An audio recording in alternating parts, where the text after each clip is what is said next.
Magkano nga ba ang kinita ko sa aking 100K sa NP2? Siya nga pala guys, ang 100K na yan ay hindi ko yan inihulog na isang bagsakan lang. Inihulog ko yan siya ng buwan-buwan. At saka yung pinakamalaki ko yatang nahulog dyan ay 10K lang. Kasi nga, nagpagawa kami ng bahay. Bali, 20 months ko lang siya nahulugan sa loob ng 5 years. Kasi nga sa MP2, nakalak ng 5 years yung pera mo. So, para siyang time deposit na pwede mo siyang hulugan buwan-buwan. At ang kapital ko dito ay 100K. Ito nga pala yung tinubo niya, 25,000 mahigit. Kumpara sa ihulog mo lang sa bangko, di hamak na mas malaki kapag inilagay mo siya sa NP2.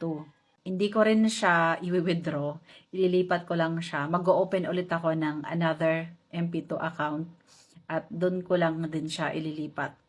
Kasi this time, since natapos na yung bahay namin, ang goal ko ay maghulog na talaga ng monthly at saka may specific amount. Kung kakayanin kong maghulog ng 30K buwan-buwan, susubukan kong magtipid talaga ng 5 taon. Sana kayanin. Para sa aming retirement plan kasi nga, patanda na tayo ng patanda at kailangan na talaga nating mag-prepare para kapag hindi na natin kayang magtrabaho, may madudukot pa rin tayo. And at the same time, tumutubo yung pera, di ba? Alam ko marami na rin ang na-educate sa MP2. Kapag may tanong kayo guys about sa MP2, comment nyo lang sa baba.